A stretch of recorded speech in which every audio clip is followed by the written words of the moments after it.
Aujourd'hui, lumière sur quelques nouveaux plugins pour OBS Studio, bien sympas, qui pourront vous être utiles. Et si vous ne savez pas ce que c'est qu'un plugin pour OBS, eh bien c'est juste un petit truc à installer, qui permet d'obtenir de nouvelles fonctionnalités. Il y en a de toutes les sortes, donc vous trouverez forcément quelque chose qui vous plaira, et qui vous permettra de customiser votre stream.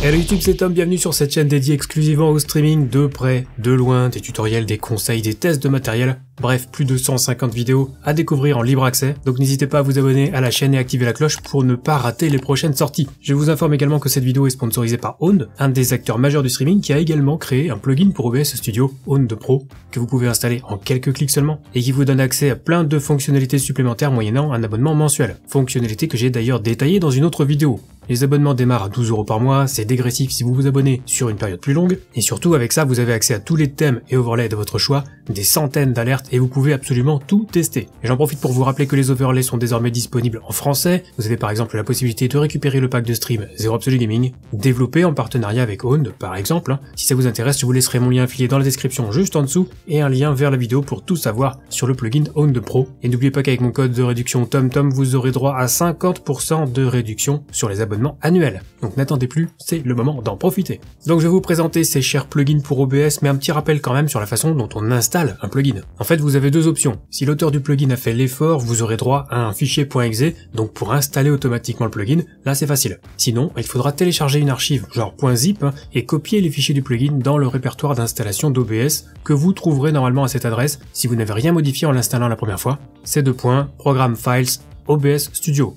Là, vous pouvez copier-coller directement les dossiers data et OBS plugin contenus dans l'archive dans votre répertoire d'installation d'OBS. Vous pouvez tout écraser et ça ajoutera automatiquement les nouveaux fichiers sans supprimer les anciens.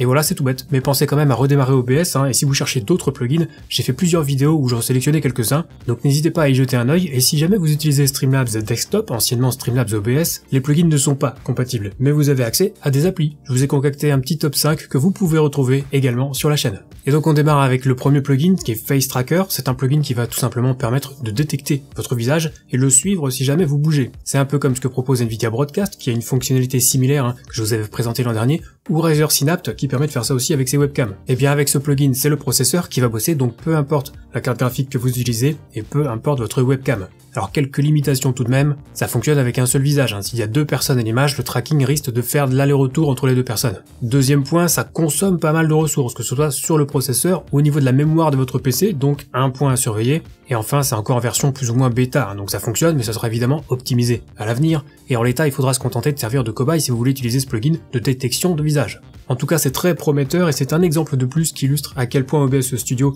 est un logiciel plein d'avenir. On enchaîne avec OBS Text Slideshow, voici un plugin très pratique. Vous connaissez sans doute déjà la source diaporama sur OBS, ça permet de faire alterner les images entre elles, de définir la durée d'apparition, le type de transition, la durée de transition, etc.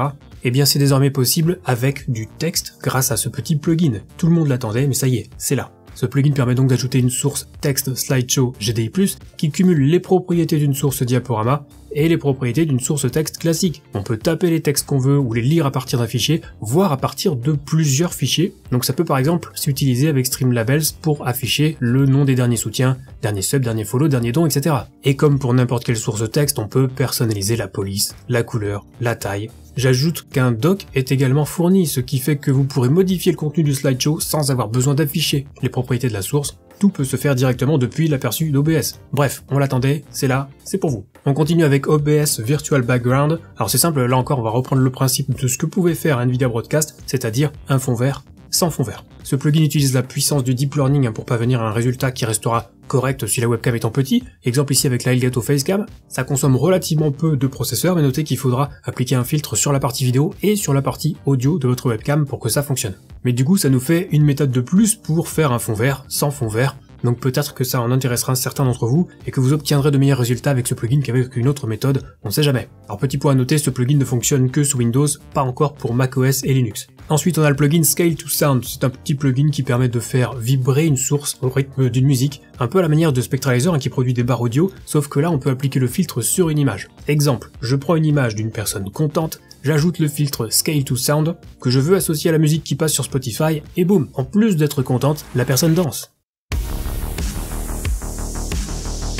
peut imaginer plein d'utilisations possibles pour ce plugin, pour les alertes de stream par exemple, il peut y avoir quelque chose à creuser de ce côté. Ou en utilisation conjointe avec l'Uranboard pour permettre à vos viewers d'utiliser des points de chaîne pour faire bouger tel ou tel élément de votre overlay. Bref, un petit plugin bien sympa, plutôt orienté vers la créativité. On poursuit avec Scene Notes Dock, alors là on part sur un petit plugin que certains pourraient qualifier d'inutile, c'est la raison pour laquelle il est totalement indispensable. Après l'avoir installé, vous allez tout simplement récupérer un nouveau dock dans lequel vous pourrez prendre des notes. Ça paraît tout bête, mais ça peut être super pratique. Imaginez un viewer qui vous parle d'un film que vous devez absolument voir et vous n'avez plus d'encre dans votre stylo plume. C'est ballot. Eh bien, la solution est là. Utilisez votre nouveau dock OBS pour prendre des notes. Vous gardez les mains sur votre clavier et les notes seront sauvegardées jusqu'à ce que vous les effaciez. Bon, j'avoue, je survends un petit peu le produit, mais en fait, ça peut être quand même super pratique, donc c'est à tester pour ceux que ça intéresse. Prochain plugin, SourceDock, voilà encore un plugin créé par Exceldraw, qui est le boss des plugins OBS. Avec SourceDock, vous allez pouvoir créer un dock pour n'importe quelle source ou n'importe quelle scène. Et là, vous vous demandez quel sera l'intérêt d'avoir un dock pour une source. Eh bien, vous allez pouvoir interagir avec cette source directement depuis le dock. Par exemple, avec une playlist YouTube, vous pourrez contrôler le volume directement depuis le dock. Même chose avec les fichiers médias, vous pouvez faire une playlist avec VLC, vous aurez même les commandes pour gérer les fichiers audio. Mais on peut aussi s'en servir pour les sources navigateurs, pour montrer un site internet, puisqu'on peut interagir directement avec le dock, donc plus besoin de cliquer sur le bouton interagir pour ouvrir une fenêtre d'interaction, tout se fera via ce dock. Et je vous rappelle, la petite astuce qui consiste à aller dans les propriétés de votre source navigateur et à supprimer l'attribut overflow, ça vous permettra de scroller les pages de votre site internet directement dans le dock. Astuce donnée dans ma vidéo sur les secrets d'OBS que je vous conseille fortement d'aller voir. Et on termine avec Waveform pour donner un petit peu de style à votre stream. Alors on avait déjà Spectralizer que je vous ai présenté dans ma toute première vidéo sur les plugins il y a quelques temps maintenant, et vous êtes assez nombreux à l'utiliser parce que ça anime quand même un petit peu votre overlay. Et bien voici un équivalent, sauf que cette fois vous obtiendrez une forme de vague. Alors il y a plein d'options à tester, vous pouvez évidemment changer la couleur et ça donnera du style à votre overlay tout en gardant l'esprit de Spectralizer qu'on voit déjà un petit peu partout. Donc pourquoi pas changer pour ce nouveau plugin, il y a moyen d'être plutôt créatif. Et voilà pour ces 7 nouveaux plugins pour OBS Studio. On a de tout, du visuel, du pratique, du fonctionnel. Donc il y en aura pour tout le monde. D'ailleurs, n'hésitez pas à m'indiquer quel plugin vous avez préféré dans les commentaires, si vous êtes plutôt team pratique ou plutôt team créativité, ou les deux. Avec au passage un petit pouce vers le haut, ça mange pas de pain. Vous pouvez aussi vous abonner à la chaîne et activer la cloche pour ne rater aucune prochaine sortie. Je vous rappelle aussi que si vous avez des questions concernant le streaming, vous pouvez venir me les poser dès que je suis en live sur Twitch, même si c'est juste pour dire bonjour, ça fait plaisir. Et pour les questions plus techniques, je vous invite à rejoindre le Discord communautaire Zero Absolute Gaming. Lisez bien les règles pour débloquer tout le serveur, on vous répondra au plus vite. Et enfin, si vous cherchez du coaching ou du support personnalisé, sachez que vous pouvez faire une réservation en ligne directement sur le site internet zero-absolu.com avec l'un de nos spécialistes. Sur ce, c'est la fin de cette vidéo, on se retrouve très vite pour la prochaine, et d'ici là, bon stream.